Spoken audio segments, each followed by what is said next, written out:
What's up everybody, this is Joe Gear here. Today we're going to be taking a trip down memory lane and talk about the history of Gears of War. I'll also be discussing the state the game is currently in. So grab some snacks, get your favorite drink, and get cozy. For those of you who don't know, I'm a huge fan of the Gears of War franchise. I started playing Gears of War when it released in 2006, so it's definitely been a long journey. If you enjoyed today's video, be sure to give it a like. And be sure to subscribe to the channel as well. And I also have Twitter, so be sure to follow my Twitter for future updates. And just to let everybody know, Gears of War Judgment will not be included in this video because, yeah, you know why.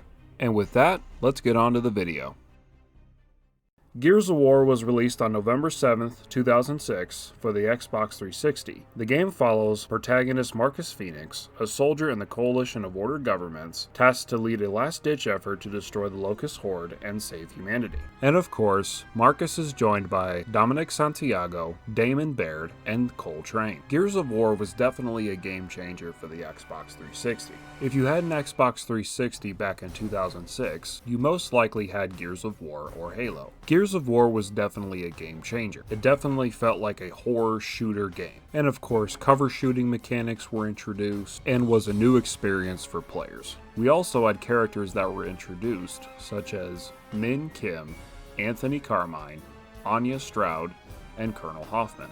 Gears of War is an amazing cover shooter experience with a dark, gritty campaign, a great introduction to the characters I mentioned earlier, and of course a great start to kick off an amazing story. And of course the boss fights, such as the Corpser and General Ramin. Some of these boss fights are very memorable and we'll never forget. Gears of War as a whole will be remembered by players forever, with its groundbreaking campaign and very memorable multiplayer, and definitely a great start to an amazing franchise.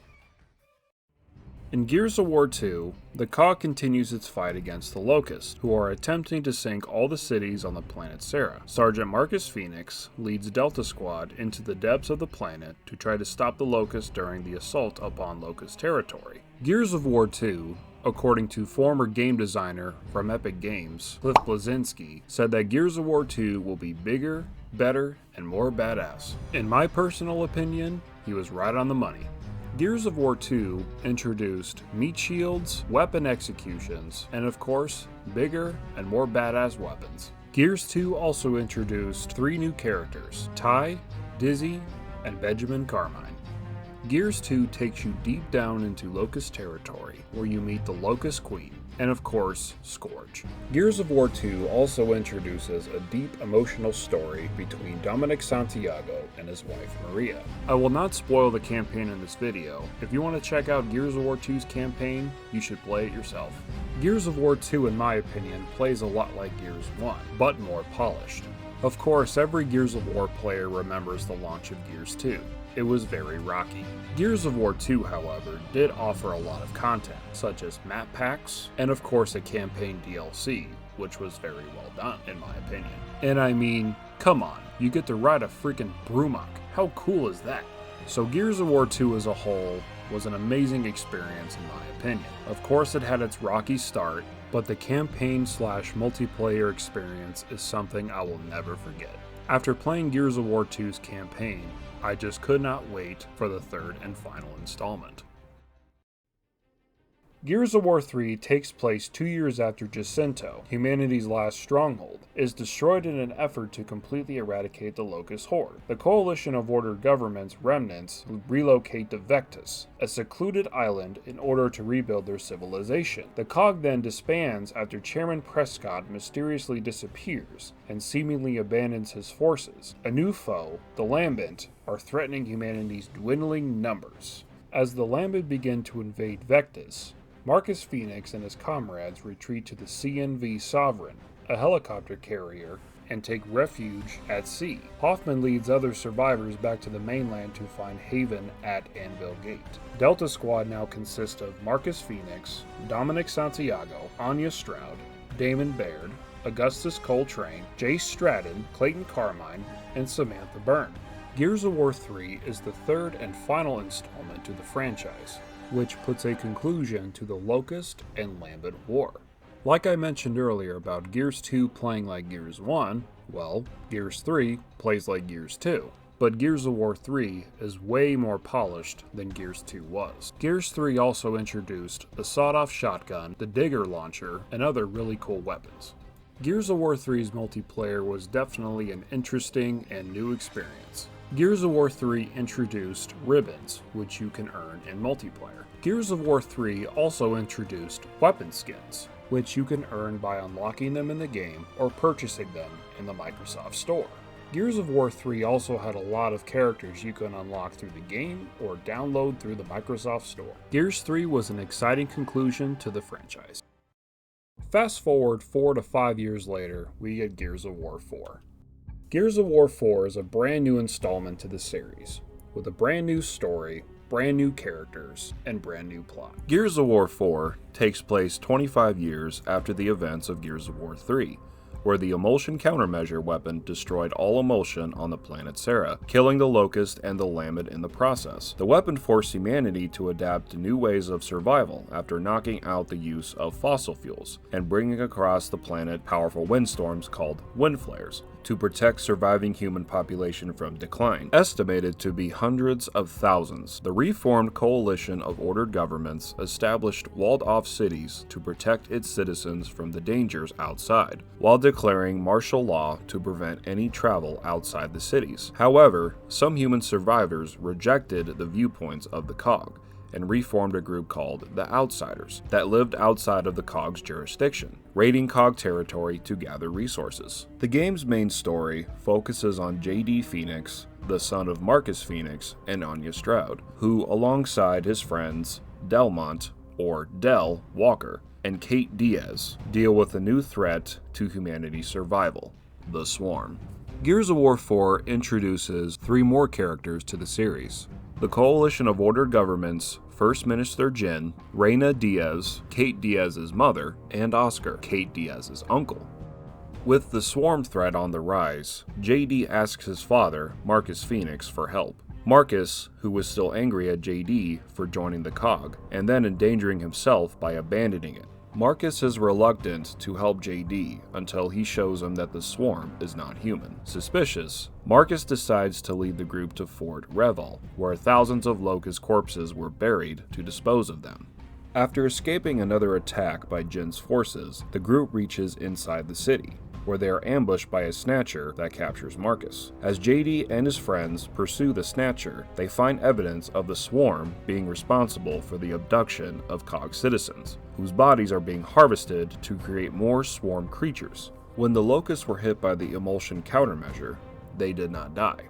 Instead, their bodies underwent a long-term metamorphosis over the last 25 years, until the Locusts changed into the Swarm. JD eventually manages to track Marcus and free him. Marcus reveals that the Swarm operates on a hive mind, and that he was briefly connected to it, confirming that they are the Locusts reborn. Reyna Diaz, who was also captured, Marcus confirmed that she was alive as well, because they were all connected to the hive mind. Kate Diaz, determined to save her mother, Kate demands that Marcus lead them to her. He takes the group to Poland Dam, where they discover that the burial site has been converted into a Swarm hive. The group goes to this hive in high hopes to rescue Kate's mother, Reyna. The Swarm are not the only new enemies in Gears of War 4. The game also introduces DBs, which are mechanical fighting robots created by Damon Baird himself, that fight for the coalition of ordered governments and to protect the citizens of New Ephyra, but Prime Minister Jin have complete control over them. In my personal opinion, I didn't really like the DBs all that much. I think they were kind of boring and got very repetitive to fight after a while. Gears of War 4's multiplayer works a lot like Gears of War 3's multiplayer. The game has tons of weapon skins, characters, on both the COG and the Swarm. There are also weapon skins available for every single weapon in the game. Gears of War 4 introduced gear packs and cards, which you can either earn throughout the game or purchase them through the Microsoft Store. You can also destroy cards by creating scrap to purchase new cards as well. Cards introduced characters, bounties, which you can use in multiplayer either for experience or other stuff. While the game had its faults, Gears of War 4 had a great campaign, a refreshing new start to the franchise, and a multiplayer that I thought was pretty good in my opinion. I definitely recommend playing Gears of War 4. And last but not least, we have Gears 5.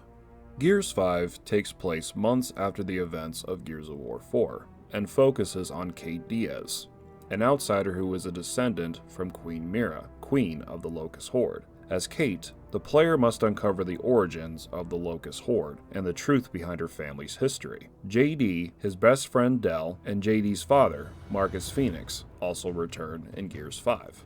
JD, Del, and Marcus are officially reinstated into the COG Army alongside Kate, reformed as the new Delta Squad. They travel to the ruins of Azura at Damon Baird's request in order to launch a Hammer of Dawn satellite and restore the Hammer of Dawn network. After doing this, they return to the COG capital, New Ephyra, where Baird informs them that he still cannot locate the other satellites. First Minister Jin receives word that Settlement 2 is under attack by the Swarm and sends JD's squad to assist the evacuation. It is revealed during the battle that JD, Del, and their former squadmate Faz Chitani had previously been deployed in Settlement 2 to quell a riot, which resulted in civilian deaths and prompted JD and Del to go AWOL, and that it was JD who gave Faz the order to open fire on the civilians, causing Del and Kate to lose their trust in him. As the Swarm threatens to destroy the evacuation convoy,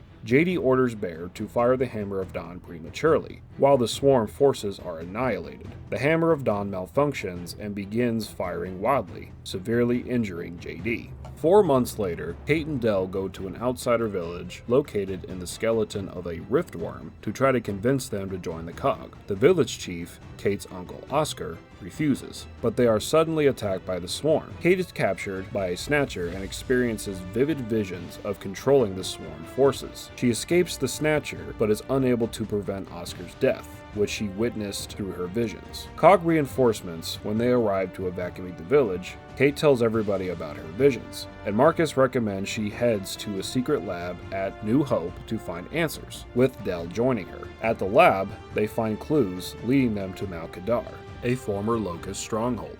I won't spoil the entire campaign in this video, so I recommend y'all check it out. Gears of War 5, or Gears 5, in my personal opinion, was one of the best campaigns in the series. The game does a really good job of telling Kate Diaz's story, and there are some crazy plot twists along the way.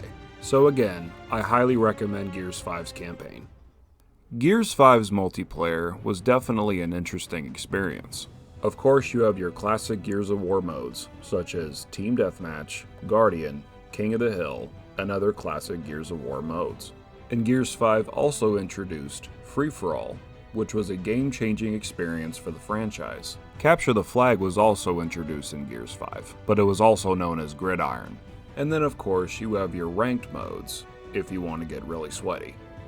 Gears 5 also introduced the mode called Escape, and of course the mode Horde returns as well. I'm not much of a Horde or Escape person, I'm more of a PvP person, but if you like PvE gameplay, I highly recommend playing Horde and Escape. Gears 5 also introduced a lot of customization options for multiplayer. Custom marks were introduced in the game, and then of course expressions were introduced as well, which in my opinion are a little bit weird, but they're also fun. And then of course, weapon skins also return in Gears 5, as well as different types of character skins for COG and Swarm. Gears 5 didn't have a whole lot of characters at the beginning of the game, but gradually added them through the life cycle of the game. It was definitely frustrating for players, but it was definitely better than nothing.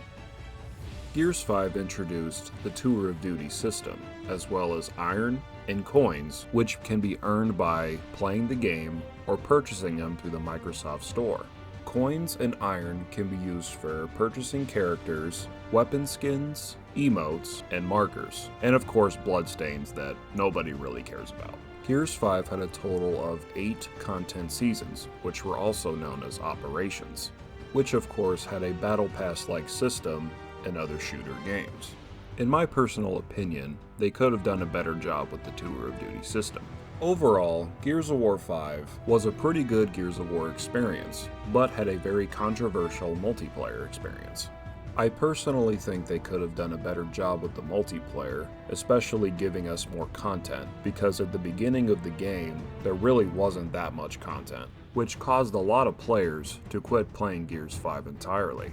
But they did add more maps and more characters throughout the game's life cycle. But I think it was a little too late, as players already moved on to different games, such as myself. I still play Gears 5 here and there, and I still do enjoy the game, but I wish they could have added content early on so I would have played the game more often. Gears of War as a franchise has come a long way. There have definitely been ups and downs throughout the franchise. Unfortunately, I feel as if the game is slowly dying. I just hope for Gears 6, or whatever they call it, they can learn from their past mistakes from Gears 5. Because I'm going to be brutally honest, I feel like Gears 5 turned a lot of people away because of the multiplayer experience. Not saying Gears 5 was a bad multiplayer experience, but it could have been a lot better than what we got at the beginning.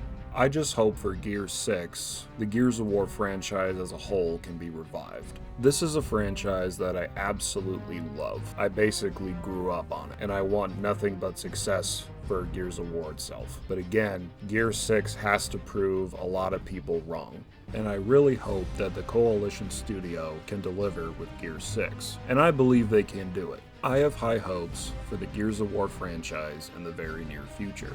If you made it to the end of the video, thank you so much for watching. And again, be sure to hit that like button and also subscribe to the channel if you enjoyed today's video. Also follow me on Twitter, which I post updates for my YouTube channel. I worked very hard on this video, so let me know what y'all think of the video down in the comments below. And if I missed anything in the video, be sure to let me know. If you want to see more of these type of videos, again, please let me know down in the comments below. And again, thank y'all so much for watching today's video, and until next time, I'll see y'all in the next video. Take care, everybody.